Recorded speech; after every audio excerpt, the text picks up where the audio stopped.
Hello everyone, I am Kirpal Singh, PGT Computer Science, KV Bangana. Today we'll start a new topic for class 12th Computer Science, data structures, stacks and queues.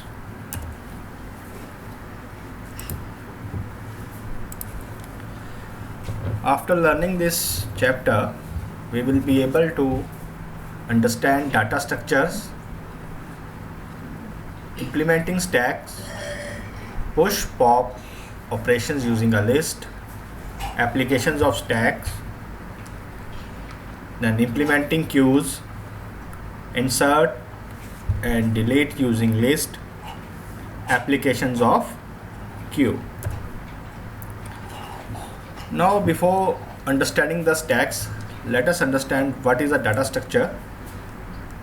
A data structure is a way of storing and organizing the data in a computer. Data structure एक ऐसा तरीका है जिसके ज़रिए हम data को store कर सकते हैं और एक व्यवस्थित ऑर्गेनाइज्ड फॉर्म में रख सकते हैं, so that it can be used most efficiently to give optimal performance, ताकि ये बहुत अच्छे तरीके से यूज़ किया जा सके और अच्छी परफॉर्मेंस दे सके. Stacks and queues are specialised to specific task. तो स्टैक्स और क्यू ये काम बखूबी करते हैं. Now what is a stack? A stack is a linear structure implemented in LIFO. Stack एक linear structure है जो LIFO manner में execute होगा. LIFO यानी कि last in first out, where insertion and deletions are restricted to occur only at one end stack's top. Stack एक ऐसा linear structure है जिसके अंदर insertion और deletion सिर्फ एक ही end से होगा जो कि स्टैक का टॉप होगा. अब आपने रियल लाइफ में बड़े सारे स्टैक्स देखे होंगे. For example a stack of books. अब यहाँ पे हम देखते हैं push adding element to the top of the stack. अगर स्टैक के ऊपर कोई एलिमेंट हम डालते हैं, इंसर्ट करते हैं, तो उस ऑपरेशन को बोला जाएगा push operation. Next pop, removing the element from top of the stack. अगर स्टैक के टॉप में से कोई एलिमेंट रिमूव कर रहे हैं उसको हम बोलेंगे pop. So let us see an example. We have an item 1 here. Let us insert a new element that is 2 here, means we are pushing the 2. So after pushing the 2, the status of the stack is 1 2. Next let us add another element 3. So we have 1 2 3. Now add another element 4. We have the stack 1 2 3 4 and so on. So these operations, when we are adding an element to the top of the stack, is known as a push operations. Now what is pop? Removing the element from the top of the stack. So the element we inserted in the last was 6. So the element which will be removed will be 6. Last in first out, जो सबसे last में अंदर गया है वो सबसे पहले बाहर आएगा. सो देखिए जब पॉप कर रहे हैं तो पहले 6 फिर 5 4 3 2 and so on. After moving 1 the stack will be empty. Now the stack is a dynamic data structure. Static आपका होता है फिक्स्ड और डायनेमिक का मतलब है जो बदलता रहता है. Stack is a dynamic data structure as it can grow with increase in the number of elements or shrink with the decrease in the number of elements. जैसे जैसे एलिमेंट्स बढ़ेंगे तो इसका साइज ग्रो करेगा. जैसे जैसे नंबर आपके elements जो हैं वो डिक्रीज करेंगे तो स्टैक आपका श्रिंक करेगा. Now there are some other terms related with the stack, that is peek. It refers to inspecting the value at the stacks top without removing it. अब आपको देखना है कि स्टैक के टॉप पे इस समय कौन सी वैल्यू है, उसको बिना निकाले अगर आपको देखना चाहते हैं हम यूज़ करेंगे पीक का. It is also sometimes referred as inspection. इसको दूसरा नाम इसका इंस्पेक्शन भी है. Overflow. Overflow is a situation और error when one tries to push an item in the stack that is full. अब कोई स्टैक के अंदर एक आइटम डालना चाहता है लेकिन स्टैक ऑलरेडी फुल है, उसकी कैपेसिटी जो है वो फुल हो चुकी है. This situation occurs when the size of stack is fixed and can not grow further. अब ये सिचुएशन कब आएगी? जब आपका स्टैक जो है वो फिक्स साइज का है और आगे बढ़ नहीं सकता और there is no memory left to accommodate new item. अब हमारे पास मेमोरी भी नहीं बची है उसको अकोमोडेट करने के लिए। ठीक है, इसका एक एग्जांपल, रियल लाइफ एग्जांपल और देखते हैं। मान लीजिए क्लास है, उसके अंदर हमारे पास 20 डेस्क लगाने की ही कैपेसिटी है। अब अगर हमें कोई नया डेस्क लगाना है तो हम नहीं लगा पाएंगे क्योंकि क्लास की कैपेसिटी ही उतनी है। ठीक है, तो similarly there is no memory left to accommodate the new item, so such situation will be known as a overflow situation. Next is underflow. It is similar a situation when one tries to pop or delete an item from a empty stack। अब stack में कुछ है नहीं, आप उसमें से कोई element निकालना चाहते हैं या डिलीट करना चाहते हैं, तो इस सिचुएशन को बोला जाएगा underflow. Stack is currently having no item and still one tries to pop an item. अब इसको यूज़ कैसे करना है? For using the peek you have to write the name of the stack, then square bracket element at the top. So what is the top? Top is length of stack minus 1. Next, push. For push operation we will use the attribute append, stack dot append item. For pop we can use stack dot pop. It will remove the last value from the stack. Now let us see the practical implementation of stack in Python. The stack will be implemented as a list in Python. Now let us see stack implementation as a list. We have created a few functions. First function is define is empty. This function will make sure or check if the function is empty or not. So we have a condition if stack is equal to blank list, then return true, else return false. Next we have a function to push an item into the stack. Define push, two arguments stack and item. So stack dot append the item. So this append attribute will add the item into the stack. When we see the item is added into the stack, top will be length of the stack minus 1. Next, for removing an element we have a function define pop. If stack is empty, अगर stack हमारा खाली है, return underflow, क्योंकि stack के अंदर कोई पहले से ही खाली है तो stack की पोजीशन underflow है। else item is equal to stack dot pop, नहीं तो क्या कर देंगे, एलिमेंट जो हमें निकालना है stack dot pop उस एलिमेंट को रिमूव कर देगा। if length of the stack is 0, अगर stack की जो लेंथ है वो 0 है तो आप देखेंगे top is equal to none, यानी absence of the value, top हमारा खाली है, stack के अंदर कोई भी एलिमेंट नहीं है।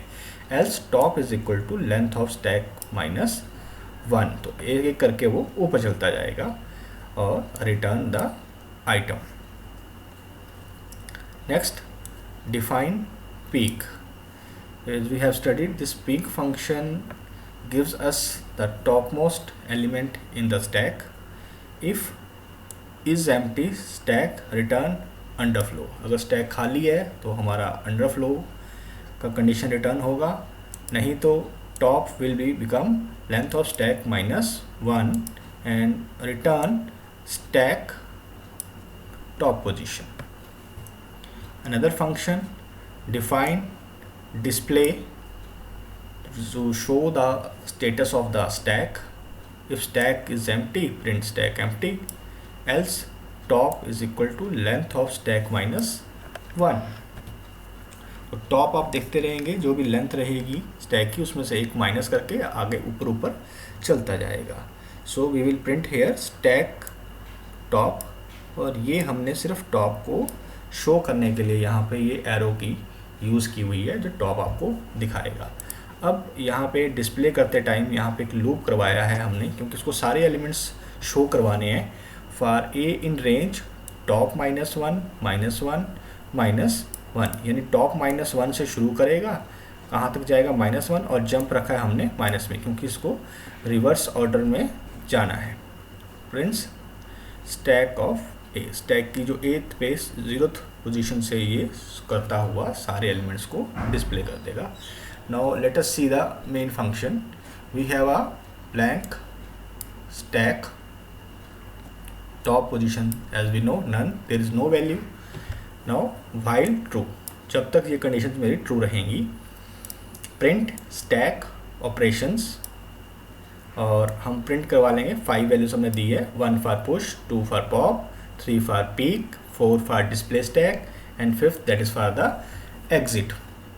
Now get the choice from the user in the variable ch if choice is equal to 1, enter the item and push that item into the stack। अब जब हम पुश करेंगे उस पर्टिकुलर आइटम को स्टैक के अंदर, तो यहाँ से कॉल होगी पुश फंक्शन को, ठीक है जी। तो जब कॉल जाएगी हमारी तो कहाँ पे चली जाएगी, यहाँ पे कॉल जाएगी, और जो भी हमने आइटम पास किया वो यहाँ पे जाएगी और वो अपेंड हो जाएगी, और हमारा top, what will top become length of stack -1। So again if choice is equal to 2, तो क्या करना है हमें, हम पॉप वाले फंक्शन को कॉल करेंगे, और अगर आइटम अंडरफ्लो स्टेट में है तो प्रिंट करवा देंगे स्टैक हमारा एम्प्टी है, नहीं तो ऑटोमेटिकली क्या होगा, आइटम जो पॉप होगी उसको हम प्रिंट करवा दे रहे हैं। और अगर चॉइस यूज़र की 3 है तो पीक फंक्शन कॉल होगा। इस केस में भी अगर पहले से ही कोई एलिमेंट नहीं है तो underflow stack is empty print होगा, नहीं तो हमारा नॉर्मल रिटर्न स्टेटमेंट हमारी क्या देगी, टॉप मोस्ट आइटम जो हमारा रहेगा उसको प्रिंट करवा देंगे। Elif choice is equal to 4 display stack, तो स्टैक को डिस्प्ले करवा देंगे, और 5 के लिए हमारा प्रोग्राम ब्रेक हो जाएगा। और हो सकता है कि 1 से लेके 5 के बीच में कोई भी नंबर आप ना इनपुट करवाएं, कोई दूसरा नंबर अगर इनपुट होता है तो बड़े सारे केसेस हो जाएंगे, तो उसको हमने एल्स पोर्शन में रख दिया, प्रिंट इनवैलिड चॉइस, तो वो चॉइस हमारी क्या रहेगी, इनवैलिड रहेगी। Now let us execute this program, see how will it work। so let us run the program। now we are running the program here। so what operations we can perform here, we have the operations, let us see। our choice is 4, we are displaying the stack। so in the very first position our stack is empty। now let us push some elements in the stack। our first condition is push, it is asking for enter the item। let us say we have input the element 12, again we push an element in the stack, this time input is 14, again let us push the element in the stack, this time input is 16।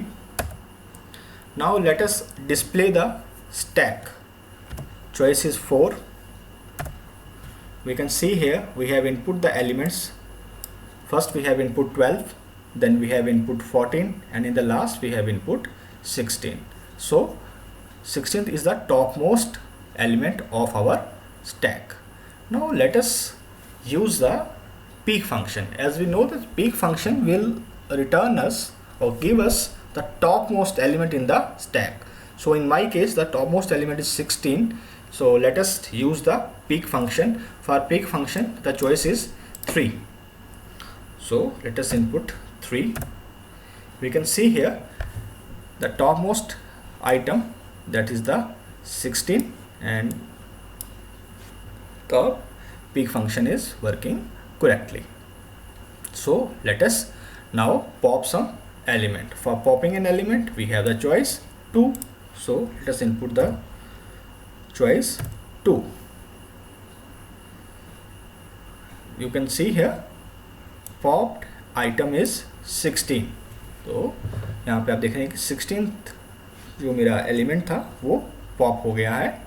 अब stack को हम display करवाते हैं। Display करवाने के लिए 4 input किया और आप देख रहे हैं यहाँ पे हमारा जो पहले एलिमेंट्स थे 12, 14, 16 यहाँ टॉप में से रिमूव हो गया है। अब हमारे पास जो बचे हैं दैट इज़ 14 एंड 12. तो again let us see the topmost element that we have the peek function. So 3 for peak. Let us see the peak function. Again you can see the topmost element is 14. So we have seen the working of push, pop, peak, and we have display the stack. Now we will exit the program. So I hope this program is easy to understand. Once you will try yourself, you can easily understand the working of stack implementation as a list. So thank you. Now let us study types of stack, also known as item node. An item stored in a stack is also called item node sometimes. कई बार जब हम कोई element store करते हैं या कोई item stack के अंदर स्टोर करते हैं उसको आइटम नोड भी कहा जाता है.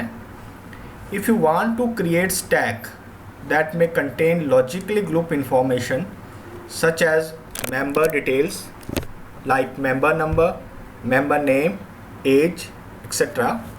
मान लीजिए आपको कोई इंफॉर्मेशन स्टोर करनी है स्टैक के अंदर जो कि आपस में जुड़ी हुई है. जैसे कोई मेंबर है, उसके डिटेल्स हैं, मेंबर नंबर, उसका नाम, एज और नंबर, वो सारे आपस में जुड़े हुए हैं. For such a task the item node will be a list containing the member details and then this list will be entered as an item to the stack. तब हम क्या करेंगे, एक स्टैक जो हमारा बनेगा उसके अंदर जो आइटम नोड्स होंगे हमारे वो एक लिस्ट के फॉर्म में स्टोर होंगे. So let us see some examples. Here we are inserting the 3 in a stack, means the item node being pushed is the type of integer. So it is a stack of integers, item node type integer. Similarly we are inserting here Z, means we are inserting a character. So this is a stack of characters. The type of the node, item node, is string. Now we want to store the logically related information. The item node will be type a list. You can see here we are storing the details of member like member number, member name and age. All the 3 things are related to each other, so they will be stored in the form of a list. Now let us see various practical examples of stack applications. A stack is useful for reversing a word or a line. Undo mechanism in text editors. बड़े सारे text editors में हम do और undo करते हैं तो वो stacks की फॉर्म में ही स्टोर किया जाता है. Conversion of infix expression to a postfix expression. किसी इनफिक्स एक्सप्रेशन को पोस्ट फिक्स एक्सप्रेशन में अगर हमें कन्वर्ट करना है वो भी स्टैक के थ्रू हम कर सकते हैं. फॉर एग्ज़ाम्पल a+b एक इनफिक्स एक्सप्रेशन है और ab+ उसका पोस्ट फिक्स एक्सप्रेशन हो जाएगा. Evaluation of post fix expression using stacks. तो अगर हमें किसी पोस्ट फिक्स एक्सप्रेशन का सॉल्यूशन निकालना है, इवेलुएट करना है, उस केस में भी स्टैक हमारे पास यूज़फुल है. ब्लैंक शीट्स इन आ प्रिंटर ट्रे. किसी प्रिंटर में ब्लैंक शीट्स पड़ी हुई हैं तो आप देखेंगे कि जो शीट सबसे ऊपर होगी सबसे पहले वो यूज़ होगी, then so on. Stack of books or plates in a cupboard. किसी कपबोर्ड में बुक्स या प्लेट्स अगर रखी हुई हैं तो वो स्टैक है. Back and forward stacks on browsers. Mostly हम ब्राउज़र्स में बैक एंड फॉरवर्ड का बटन यूज़ करते हैं किसी वेबसाइट पे, किसी वेब पेज पे वापस जाने के लिए या आगे जाने के लिए। तो ब्राउज़र्स में जो आपका बैक और फॉरवर्ड का स्टोरेज है वो स्टैक्स के थ्रू होता है। And most common example is wearing and removing the bangles. ठीक है, और यहाँ पे आप देख रहे हैं stack of trays, stack of pennies, stack of shoe boxes, stacks of neatly folded shirts, and so on. So many practical examples we can see, real world examples where stacks are being applied. Now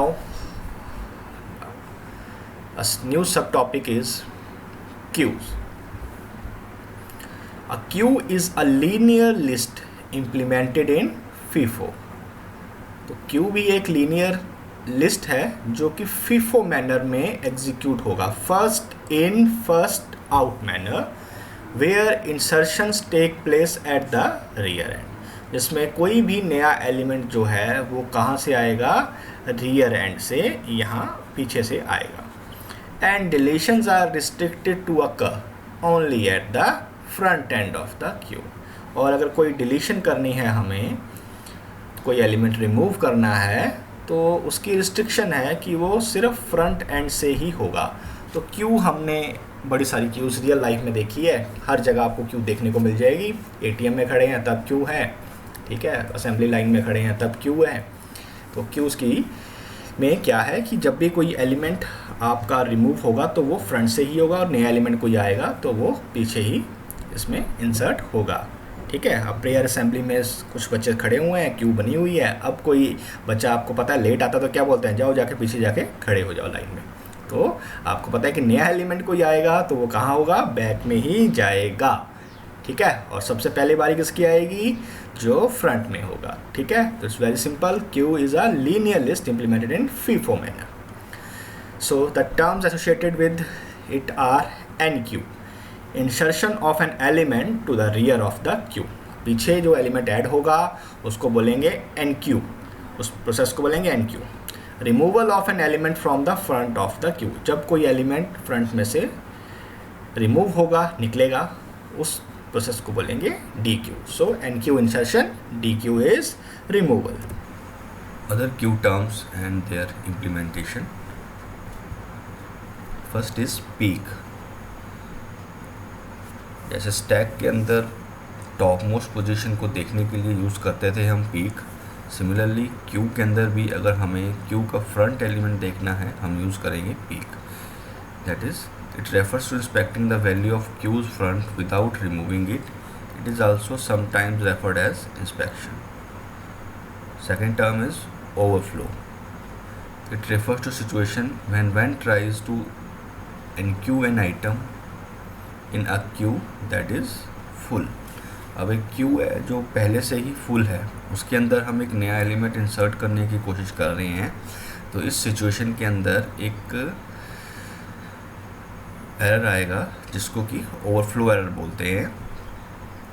ये कब आता है, जब Q का size fix है और Q further grow नहीं कर पाता, because there is no memory left to accommodate new item. Third is underflow.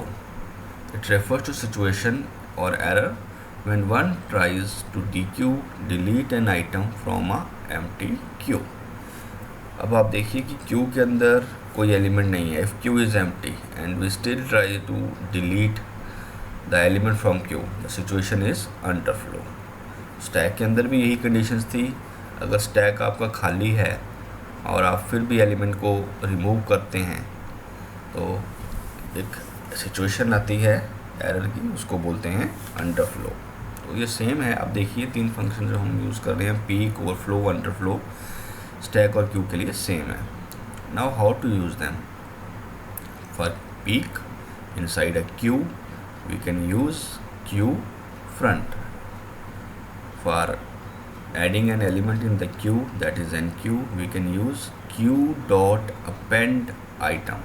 तो जो एलिमेंट हमारा ऐड होगा वो लास्ट में ऐड होगा, क्यू के लास्ट में, यानी कि रियर में ऐड होगा। dq.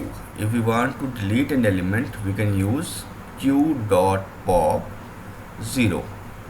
अगर हमें कोई एलिमेंट डिलीट करना है हम यूज़ करेंगे q डॉट पॉप 0. 0 इसलिए किया यहाँ पे क्योंकि q के अंदर हमेशा फर्स्ट एलिमेंट जो है आपका फ्रंट में है वो रिमूव होगा, और फ्रंट एलिमेंट आपको पता है कि वो 0th इंडेक्स पे होगा. ठीक है, तो q dot pop 0 it will remove the first element from the q.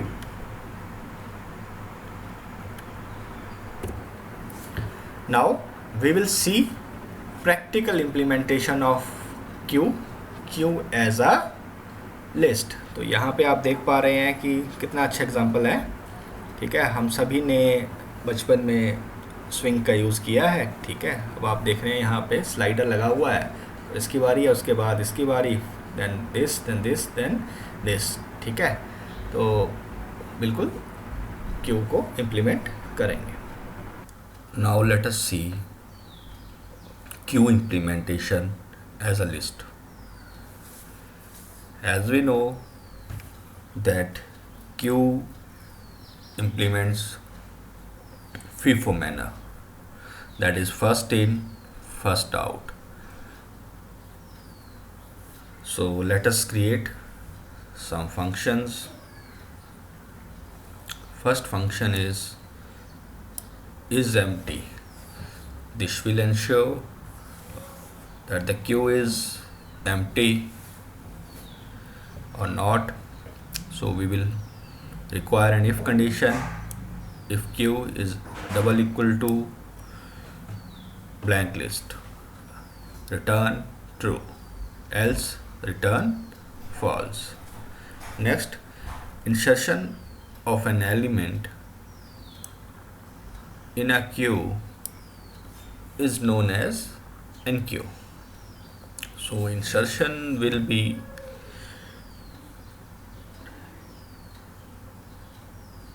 taking place from the rear end. So we will have two arguments, a queue and a item. So we will append the item in the queue by writing the statement q dot append item. If length of queue is 1, अगर queue के अंदर एक ही element है तब front equal to rear equal to 0. तब क्या हो जाएगा, फ्रंट भी है रियर भी है वो 0th इंडेक्स पे होगा. नहीं तो rear is equal to length of queue minus 1. नहीं तो रियर का जो हमारा वेरिएबल है वो कहाँ होगा, जो भी क्यू की लेंथ है उसमें से एक माइनस कर देंगे हम, वो रियर आ जाएगा. Next, for deleting an element from the queue we have a function dequeue. First we will check the queue is empty. If is empty queue return underflow. अगर क्यू के अंदर कोई भी एलिमेंट नहीं है तो अंडरफ्लो रिटर्न हो जाएगा. else item is equal to q dot pop 0. अगर एलिमेंट है तो क्या होगा, एलिमेंट वो पॉप हो जाएगा. और कौन से इंडेक्स से एलिमेंट पॉप होगा, 0th में. क्यों, क्योंकि क्यू के अंदर जो डिलीशन है वो फ्रंट से होती है. आपको पता है कि लाइन है, लाइन के अंदर सबसे पहले कौन जाएगा, जो सबसे पहली पोजीशन पे होगा वो सबसे पहले लाइन से बाहर जाएगा. एक कंडीशन और चेक करते हैं. If length of queue double equal to 0. अब उसके अंदर अगर एक ही एलिमेंट है, फिर से वही केस, फ्रंट और rear that is equal to none. तो फ्रंट उसमें एब्सेंस ऑफ वैल्यू. ठीक है, तो रिटर्न आइटम, आइटम को रिटर्न कर दीजिए. Next, to find out the front most element of the queue we have a function diff peak. If is empty queue return underflow, else front is equal to 0 and return queue front. Q का फिर front element होगा उसको ये return कर देगा. Next, to display the queue we have created a function display queue. If queue is empty print queue empty. Elif if length of queue is 1. अगर queue के अंदर एक एलिमेंट है प्रिंट क्यू 0, यानी क्यू का first index 0th index पे जो element होगा वो प्रिंट कर दीजिए और उसके साथ ही फ्रंट कॉमा रियर, ठीक है, फ्रंट और रियर जो है वो एक ही जगह पे होगा। एल्स फ्रंट 0 है, रियर आपका लेंथ ऑफ क्यू माइनस 1 हो जाएगा। Print Q front end front और लूप लगा दीजिए for a in range 1 comma rear print Q A, यानी क्यू को ये प्रिंट करना शुरू कर देगा, ठीक है। और प्रिंट क्यू रियर रियर, तो रियर को भी ये प्रिंट करता जाएगा। तो फ्रंट और रियर दोनों वैल्यूज़ को प्रिंट करवाने के लिए, उसके मेन जो भी वैल्यूज़ आएंगी उनको प्रिंट करने के लिए फ्रंट आपका फ्रंट पोजीशन दिखाएगा और रियर यहाँ पे रियर पोजीशन आपकी आएगी। सो ये हमने कुछ यूजर डिफाइंड फंक्शंस क्रिएट किए थे। Let us call the functions from the main program. We have taken a blank queue. Initially queue is empty, so front is equal to none, no value. While true, जब तक conditions true रहेगी, ठीक है। Print queue operations. We have 5 operations: enqueue, dequeue, peek, display queue and exit. So 5 choices are there. First choice for input an element, enter the element और enqueue function को call होगा। Second choice to delete an element dequeue, और dequeue में भी हमने यहीं पे दे दिया है कि अगर आइटम आपका queue जो है वो पहले से ही खाली है तो क्या होगा, underflow queue is empty, नहीं तो एलिमेंट आपका डिलीट हो जाएगा। थर्ड चॉइस के अंदर हमें क्यू का फ्रंट मोस्ट एलिमेंट देखना है, ठीक है, तो item is equal to peak of queue, हमने पीक फंक्शन को कॉल कर लिया है। अब इसमें भी आ गया, अगर आपका आइटम अंडरफ्लो है तो print Q is empty, otherwise front most item को वो प्रिंट कर देगी, ठीक है जी। और चॉइस 4 के लिए क्यू को डिस्प्ले करवाएंगे। चॉइस 5 में क्यू जो आपका है वो हम इस प्रोग्राम से बाहर आ जाएंगे, ब्रेक कर देंगे। और बाकी सभी केसेस के लिए एल्स कंडीशन है आपकी invalid choice. So let us now run the programme.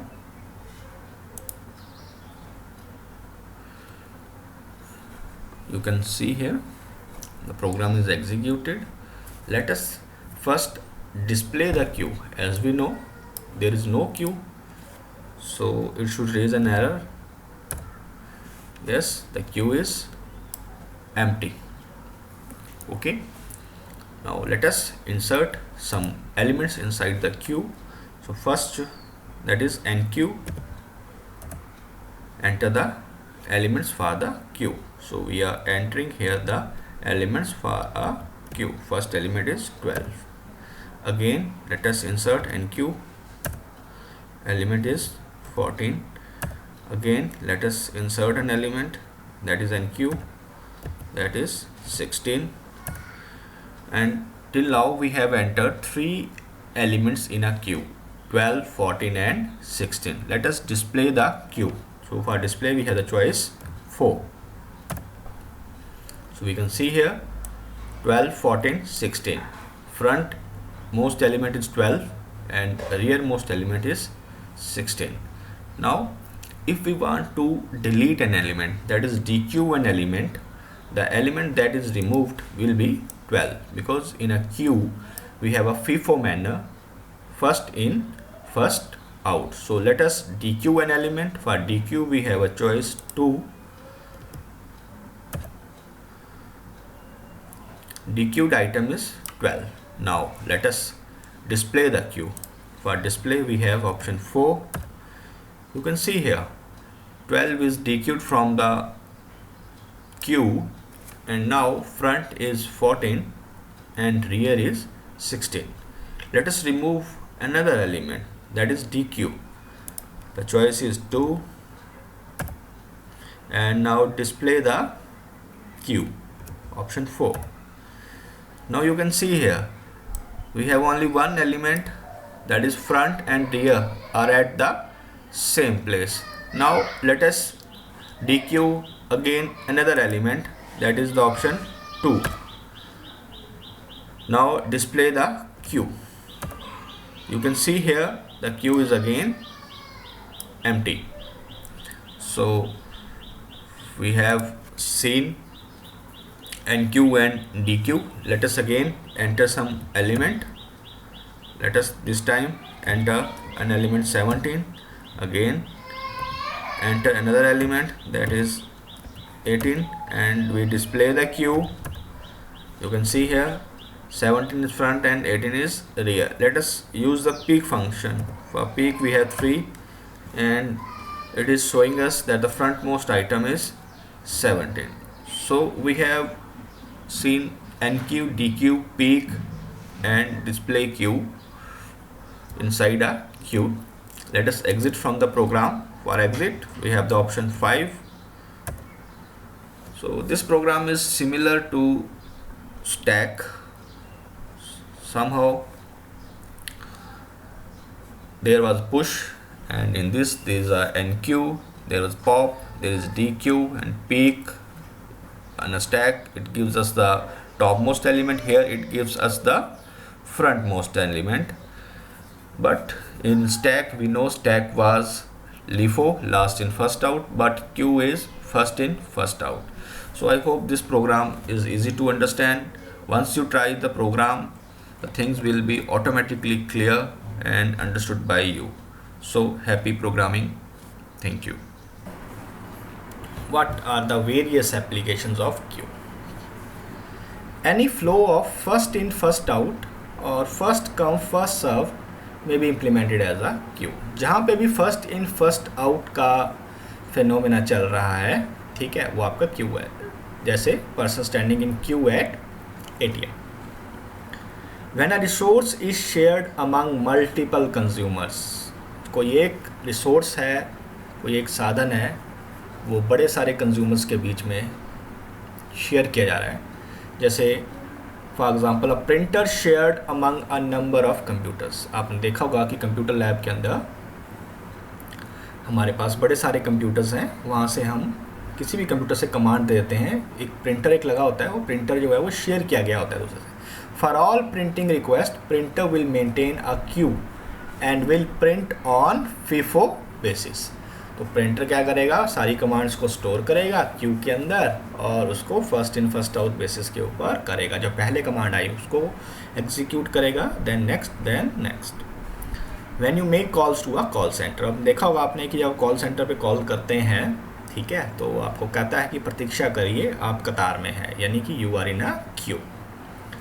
Airport sharing a single runway for both landing and take off flights. अब आपने देखा होगा कि एयरपोर्ट्स, कई एयरपोर्ट्स हैं जिनके पास एक सिंगल रनवे पे ही वो लैंडिंग और टेक ऑफ करवाते हैं फ़्लाइट्स का, ठीक है. तो जब आपका एयरपोर्ट फ्री होगा तो तभी उसकी लैंडिंग या टेक ऑफ जो है वो पॉसिबल हो पाएगी, नहीं तो क्या करना पड़ेगा, फ़्लाइट जो है वो क्यू में रहेगी. When you run multiple programs और एप्लीकेशंस ऑन वन CPU. कई बार क्या होता है कि आप एक CPU के ऊपर ही बड़े सारे प्रोग्राम या एप्लीकेशन इकट्ठे चलाते हैं. Then the CPU has to treat each application equally. तो CPU क्या करेगा, हर एक एप्लीकेशन को इक्वली से ट्रीट करेगा, बराबर से ट्रीट करेगा. So I hope the things are very much clear to you, and practice makes the man perfect. So try on and keep programming. Thank you.